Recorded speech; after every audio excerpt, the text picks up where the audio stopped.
know why my coats keep moving. Little rat bag. Anyway, it's Homebrew Wednesday 51. One more to go. Will I make it? Oh dear. Well, as per usual, nothing much happened this week. I had a few other bits and pieces to do this weekend. I'm working next weekend. Got a little job lined up, so need some more pennies to buy. Well, not to buy more brewy things, but to pay for them. I have my order here. I will be going on a road trip Friday afternoon to collect 100 kilos, yes, 100 kilos of grains.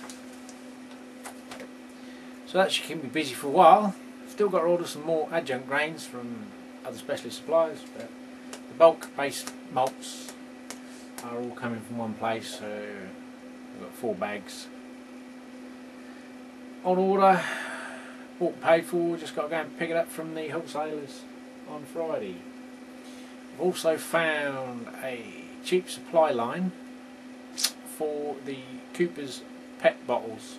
If any of you haven't got enough or haven't got any for the smash off competition, the Cooper's ones. Called the in-house brewery. I'll put a link in the description box down there. Bottom there's £7.95 for a case, and postage is a £5. Now I thought, well, let's see, get 2 boxes, still a £5. I thought, just out of interest, I'll put 3 in, still a £5. So I thought, just out of interest, I'll put 4 boxes in. It went down to £4 postage. So I got 4 boxes.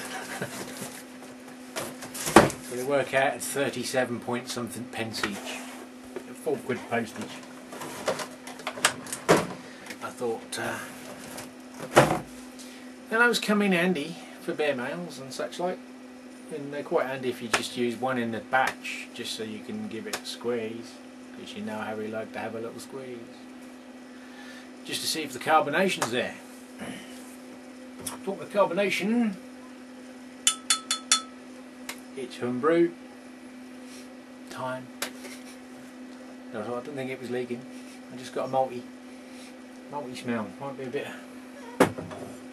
pre-hopped on the old firm hiss. This is Beer Lover 1983 brew. Triple Tykes. I have got the Ringwood 49er to go, but Ben done a review on that middle of last week, I think, and I wanted to try this one. Grant's given me the go ahead that it's done and ready and pourable. Just getting the malty smell, a little bit of yeast. The reason I was interested in this one is because I got the kit to do this Triple Tykes, which is one of the Bulldog range with the 3 kilos, I think the 3 or 4 kilos. It's the biggest liquid malt extract kit on the market, although I think someone else has basically done the same now as well. I just wanted to see what they brewed up like. Doesn't really matter because I've still got it to brew anyway, but give it a gentle pour so we don't bring any sediment up. Just now starting to get a little bit. You shouldn't get too much yeast bite. You can see she's poured. Nice colour. The torches, the lad's got it in the car. We've got a little bit of cloudiness in there just from a little bit of sediment. It's a nice steady upflow of bubbles. Nice little cap on there.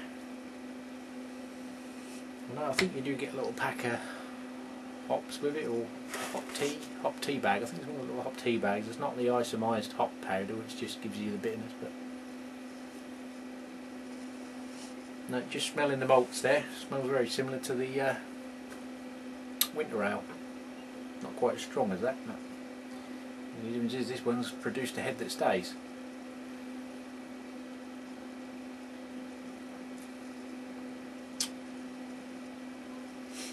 There's a bit of bite there from the hop. Not any hop flavour at the minute. It's just a bitterness. Which my Brewmaker IPA kit, I done that. I didn't do any hops because I wanted to see what it was like as a kit before you do anything to it, with the view to then buying one and making it a proper IPA by adding some real hops to it, not just isomised hop extract to create the bitterness. I was a bit disappointed with that, as well as not formed a lot of head. It's bitter, it's got the IPA bitterness, but no, you know, there's no tasting levels in it of different hops. There's nothing in there at all, just a bitterness. With a smoother carbonation than you would get with an English bitter.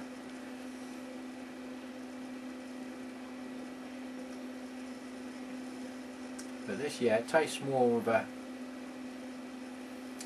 I can't remember what one they put in this, will you admit? I can't remember, they might vary what hop they put in it.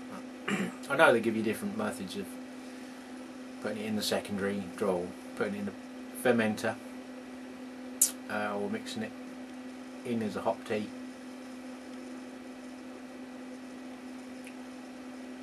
But unfortunately the Brewmaker kits aren't stocked by Wilkinson's anymore. They're the 2-can kit. There is a single can Brewmaker as well, which we have at work. I don't know whether that's the same blend or the same kit, just weaker because it's only a 1.5 or 1.7 kilo tin.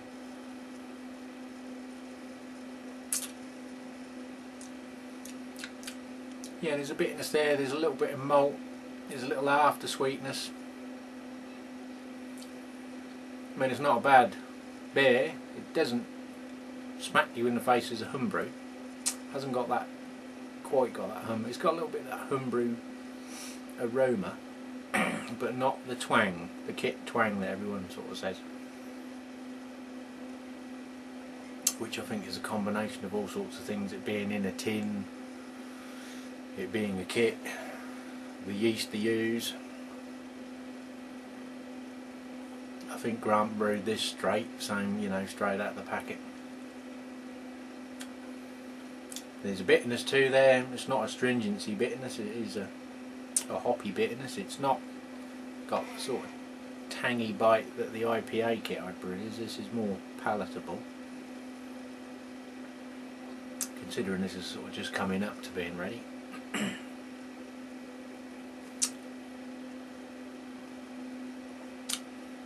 But it's good. I'm getting a little bit of aftertaste, but I can't quite sort of say, you know, it's dark fruits or that sort of bitterness lingers on the flat of your tongue and masks it a little bit. It might come through a bit more a little bit later. Yeah, so I have ordered some wheat malt, some Munich Marisota and a pale ale. Other grains I intend on ordering, but not in those sort of quantities, is obviously your usual crystals, ambers.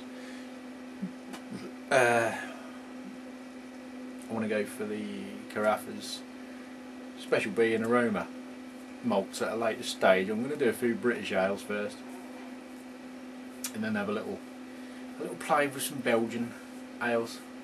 So I'm quite fond of the Belgian beers. I've got the one I got for Christmas, which is a bit unusual, mate. What have you got? There are 6 bottles. I might wean a couple of these out on beer mails if they last. But I'll put one aside for you, Grant, because I think you might want to try this one. It's an ale. It's brewed with an ale malt. But when I first drank it, I thought it's like a special brew or something like that. You know, it's a multi-strung lager.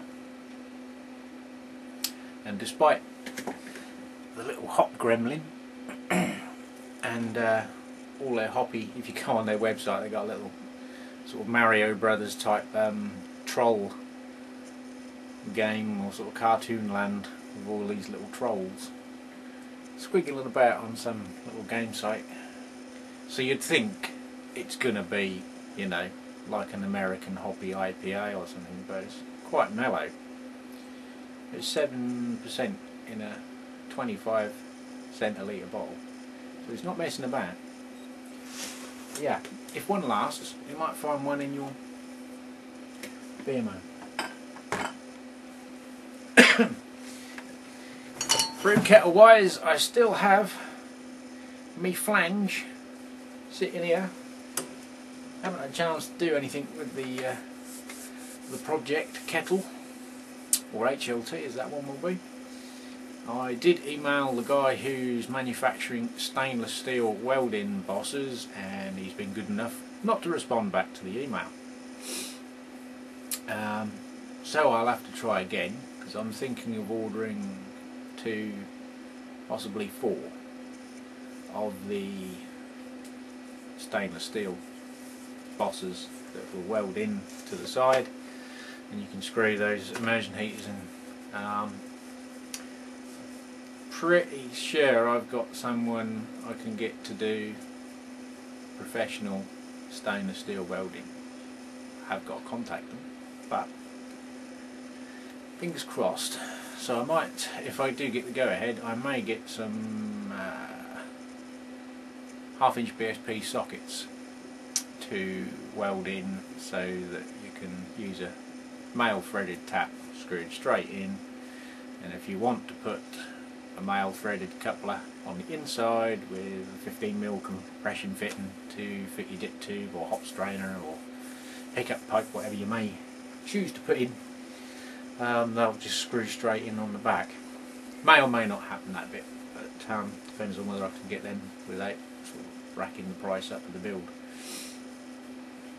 But yeah, I've looked at some of the other ones I've got, and the rim, there's 2 rims around them to obviously give them a bit of rigidity down the side. Some are higher up. It's just sod's law. The one I picked at night and decided, right, I'll have a go at this one, and I cut that one, and it's only just big enough for that boss, and there's probably 4 other ones that are further up, which would have been a better option had I have seen it. But there you go, the hole's drilled now, so we'll have to live with it. But if I can get these welded ones, it won't be an issue, because I can have a nice neat TIG weld all the way around, so I haven't got to worry about leaking or bashing the crap out of it to make it flat.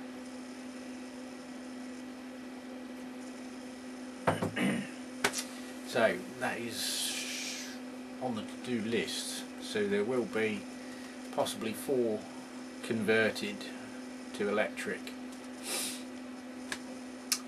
with a view possibly to keeping 2. Well, one as an HLT will stay here, one as a backup for an electric boil kettle, should I wish to do an all-electric system, rather than having to drill my 70-litre pot, because I do like those ones. I think they're available in Australia, New Zealand and America, everywhere but here. You know, the ones that Tony Yates has got, and the one that Nate just bought, or had bought for him at Christmas, the one with a small socket with a little squiggly bit to fit in your kettle. I haven't found them in the UK. I've found them available to us in the UK if we want to spend 30 quid to get one from Oz, versus 15 quid for a hot water heating element. So the hot water heating element wins. Because if that goes bang, I can go to my local tool station, screw fix, hardware store and buy a replacement, rather than wait 6 weeks to one to turn up from America or Oz, and then have the postman knock on the door and say he wants another 15 quid for import tax or some shit. So I have seen some industrial elements in the UK that are smaller and would eliminate the problem with the size of the boss, but they're 70 odd quid. So the most economic, practical solution is to go for the domestic hot water 3 kilowatt heater. That has been decided.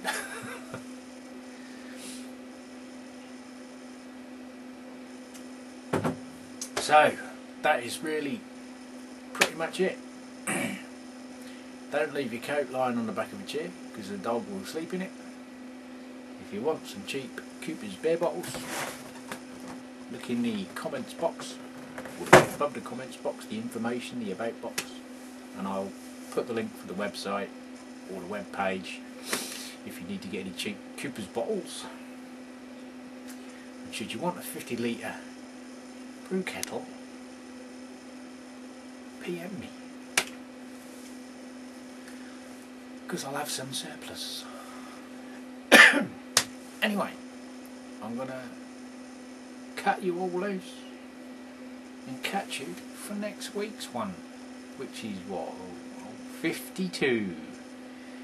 1 year of BrewTube YouTubing. Any ideas what I should be doing? I was going to do a live one. That's the reason I went on Google Plus, or restarted my Google Plus. There, we're going off on a waffle now. You can forget the bit where I was leaving. When I started this account, you had to get a Google Plus account, but you didn't have to use it, so I did it off. Because it was a pain in the arse and totally useless and irrelevant. Then, because I wanted to test a live upload, you had to have Google Plus and use that Google shit to do a live screening through Google Plus or a live screening through YouTube. You had to have your account connected, and you had to have both, and some other shit to be able to do it. Then you have to download some encoding software, so it will take your format, turn it digital and upload it. Because my upload internet speed is so shit, it was more trouble than it was worth. I'd done one test cast and left the video private, because it was just me sitting in front of the screen picking my nose, you know. But so the live one won't be happening. And then of course I'm not Craig too. He obviously succeeded in doing that, but I won't have 1,000 people watching at different time zones for it to be worthwhile. So that got knocked on the head. So I don't know. Just be another Homebrew Wednesday 52. There will be some other changes coming up, not brew wise. Well, they will affect brewing, but I'll talk about them more at the time. It's nothing to do with brewing, but it will affect the environment we're in as a home. Anyway, I'll give you updates on that when I know some more information as to when quotes are being done and builders are coming in and knocking walls out and doing all sorts of shit like that and turning the water off. And anyway, when I know something, I'll let you know, because it might affect where my brick shed is and where my brew shed is, but I don't know yet. Anyway, I will go this time. If you've got any ideas, or you want to ask any questions for me to put in next week's Homebrew Wednesday 52, put them in the box down there. Catch you next week.